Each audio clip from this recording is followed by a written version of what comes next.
Ladies and gentlemen, I was not expecting to be here on the KSR YouTube channel today, but Kenny Brooks caught me off guard by surprise, I have to admit.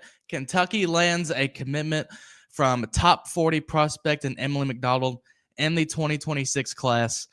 Um, this was a very competitive recruitment. Kind of from the get-go, Kentucky was in the mix very well, right? They already had a commitment from her high school teammate, Savvy Swords, who, of course, top 10 prospect, already committed to Kentucky. So Kentucky already had that advantage. And then, I tend to think about, what schools were really in her recruitment, who was really involved with her. She had a really stacked list of finalists. Kentucky was in there, South Carolina. Sources told KSR that those two ended up being it was a two-horse race kind of at the end to get her recruitment. And now all of a sudden, rolling into March Madness, visit season, she's already taken a couple unofficials, took an official not that long ago. And then kind of right out of the blue here today, Emily McDonald, Kentucky Wildcat. She joins Madden Greenway and Savvy Swords, two top 10 prospects according to Rivals rankings. And then McDonald comes in at number 36. It's not even like a debate at this moment in time. Kenny Brooks has reeled in the best class in the 2026 class so far. Again, two top 10 kids for the first time in program history. I haven't had the time to research it, but I imagine this is the first time we've gotten 3 top 40 commits in program history, so that's also exciting. Again, it's amazing what Kenny Brooks has been able to do on the recruiting trail, in such a short amount of time. It really is. I tend to think about before Kenny got here, you were fighting for your life to get, just really a decent in-state commit, to be honest. Like whenever Kyra Elsie was here, you think about, she had Ryan Howard, but that was a Matthew Mitchell recruit. And even then, Ryan wasn't even ranked super high. I think she was, kind of in that 40 range, right? Like what Kenny Brooks has done here in such a short amount of time is really remarkable. And I can tell you for a fact, there are SEC coaches, and one in particular, and it's obvious, right, at this point, like South Carolina, they're annoyed that Kenny is kicking ass on the recruiting trail. Like Kentucky, and this goes for like you hear Kenny talk about scheduling, and he's like, well, we don't want to play the old Kentucky. Or I'm sorry, we don't play the new Kentucky. We thought this was the old Kentucky. That's kind of how teams kind of feel on the recruiting trail right now. You hear Kenny talk about it a lot. You knocking on doors, getting indoors, right, for recruitments that they haven't been able to do ever before. And now all of a sudden it's happening. Well, that's because the Kentucky basketball brand is insane. And that's not just on the women's side. Of course, that's including the men's side, right? The massive brand that is the women's side. Recruits, you'd be surprised. Recruits are really intrigued by what, the reputation of the men's program, how that carries over to the women's side. And, for me, I wouldn't have necessarily thought that to be such an important factor, but it is. It's something that recruits are like, you think of the SEC and let's see, 12 of the 16 schools are all football, right? And then you have your South Carolina, LSU, Kentucky that, you have women's basketball, men's basketball, baseball, like all these good sports. And it's just like in this modern world where NIL and rev share are so important, credit to Mitch Barnhart and the admin because they've been kind of at the forefront of, okay, we're going to make sure we are, we paid Kenny Brooks, so-and-so $1 million, third highest paid coach in the SEC, seventh highest paid in the country, at least at the time when he was signed. I don't remember, and I don't recall if that's still like the numbers, but point being, there is an expectation when you bring in Kenny Brooks that you need to go out and recruit and you need to do it well. And he's done nothing short of that. Again, number 9, number 10, and number 36. And I don't think that's ever been done here before. I could be wrong. For certain, the first 2 top 10 commits in program history, I think it'd be the first time you have 3 top 40 kids. And again, there's no debating it. Like the number 1 player in the country is gone. The number 2 players doesn't matter. This is by far the best recruiting class in the country at this point in time. Will it end up being like that? I don't know. But point being, early on, Kenny Brooks and the staff have absolutely killed it. As far as what this means for the future, you are very, very loaded now in the guard spot. You think about the future teams, you have, your Claire Strack, who's going to be a senior next year, which is nice.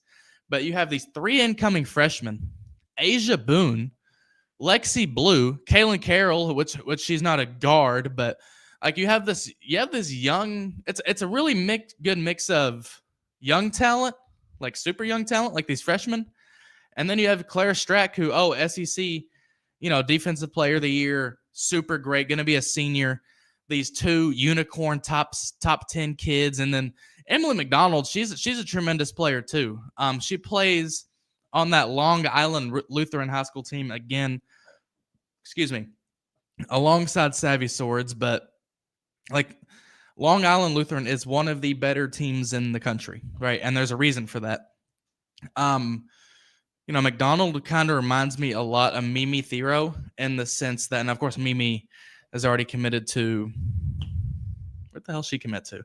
Who cares? Not Kentucky. I don't remember.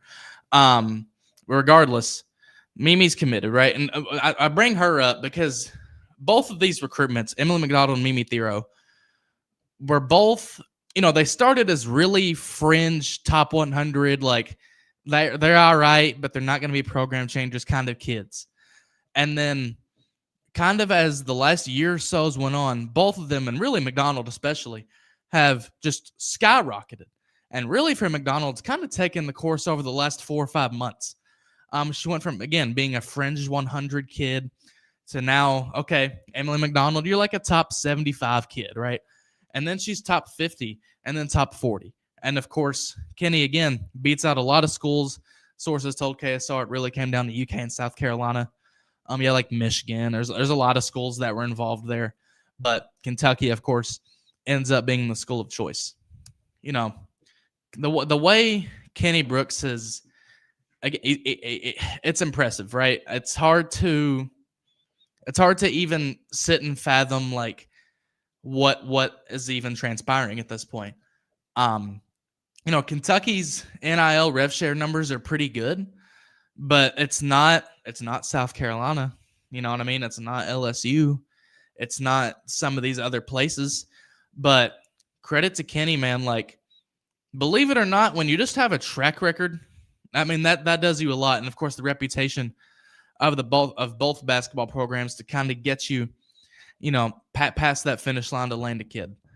That trio of McDonald, Swords, and Greenway, again, best recruiting class in the country, but at the same time, like, that is a very, very solid foundation that can carry you, to a national championship for sure. You think about Greenway, in my opinion, the best point guard in the class. I don't care what other people say. I mean, shout out to Talia. She does great rankings and everything. I think Madden's the best one. I've seen her play with my own eyes. I know. Kate Harpring's pretty good. I'm still going to take Madden Greenway. Just call me biased. Savvy Swords. I mean, truly one of the more underrated wings, I think, of like the last 2 or 3 recruiting classes. Can just score, from really anywhere. I mean, it's super impressive. You talk about 3-level scorers, and she is that for sure. And of course, on the defensive end, with her height and length, she can defend really well.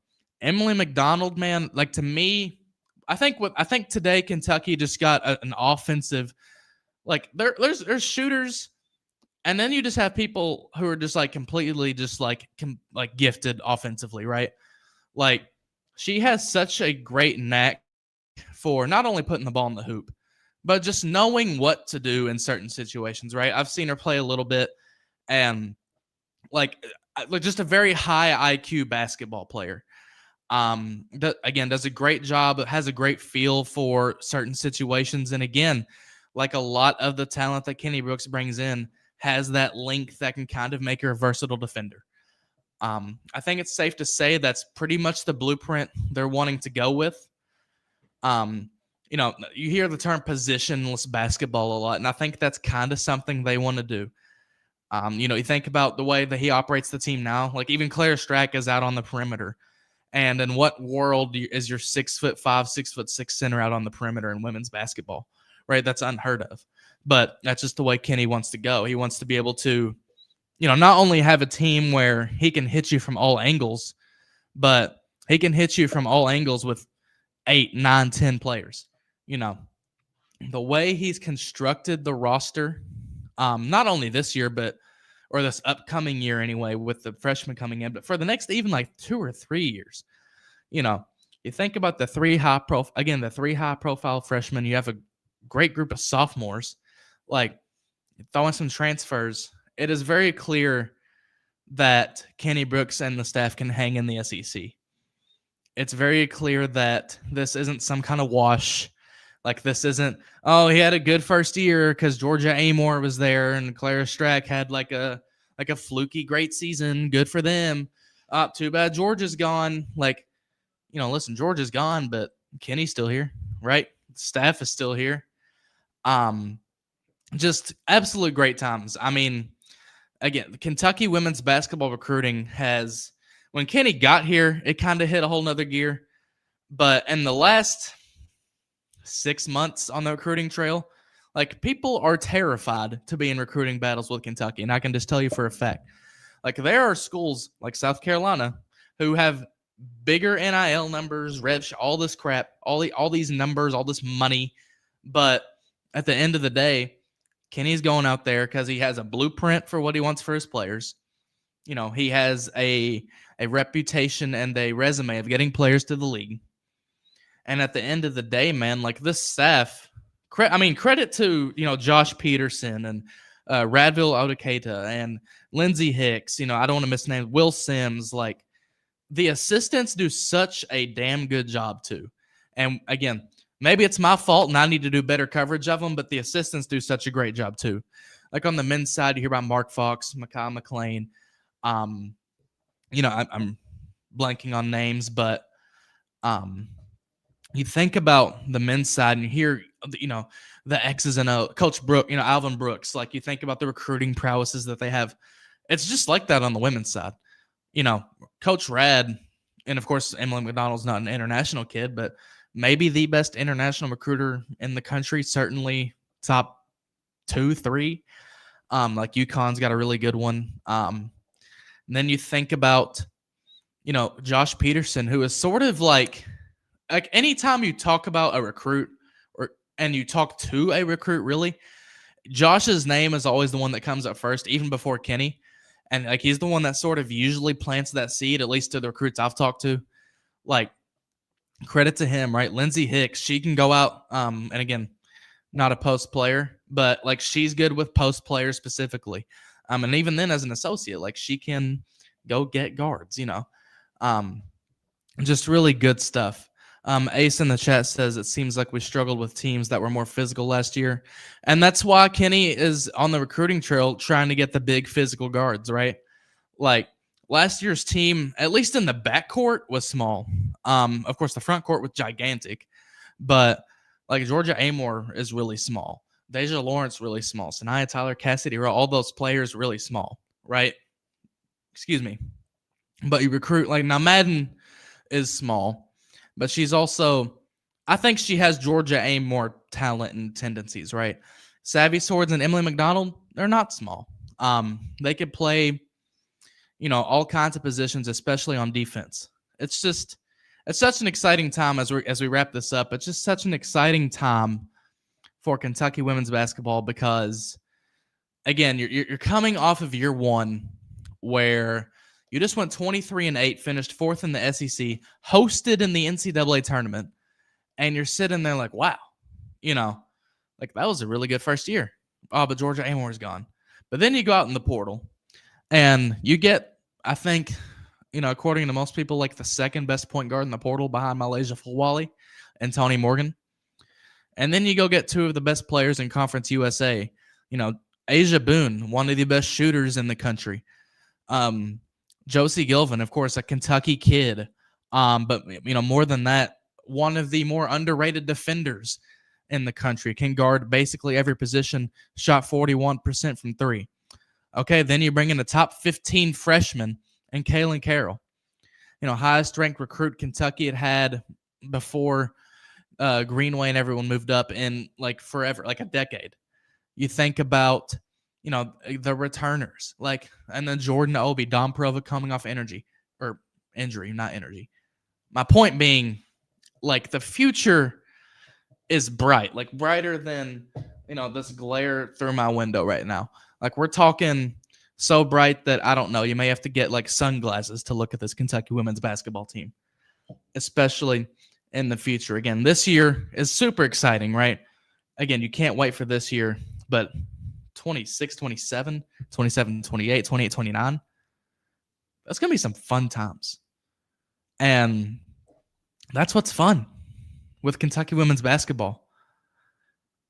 What felt like such a miserable program for since 2016, 2017, the Matthew Mitchell max exodus, right? Even when Ron Howard was here, she was a great individual player, but you knew the team wasn't going to do anything. Really, since then, it felt like the program was almost a laughing stock, really. The laughing stock of the SEC. And all of a sudden, we're the ones sitting there laughing to South Carolina because we just beat them out for 2 of their top commits, right? And, Kenny Brooks, I think there's some fair criticisms you can make about Kenny in certain aspects. Can't criticize shit on the recruiting trail. You know what I mean? Because he's getting it done. This has been KSR's rapid reaction to Emily McDonald's commitment to Kentucky. Again, she joins number 10, Madden Greenway, number 9, Savvy Swords, I believe. And, of course, she is number 36 in the class. Kentucky, again, not even a debate, the top recruiting class in the country as of October 8th, 2025. Ace, just like you, I'm also looking forward to it. And like you, I say let's roll. Go Cats. We will see you all next time, either on the Memorial Memo, another rapid reaction, who knows, Big Blue Madness. Regardless, subscribe to the KSR YouTube channel, like, comment, subscribe, do all those wonderful things. And again, welcome to the team. Welcome to Lexington. Can't wait to have you, Emily McDonald. We'll see you guys next time.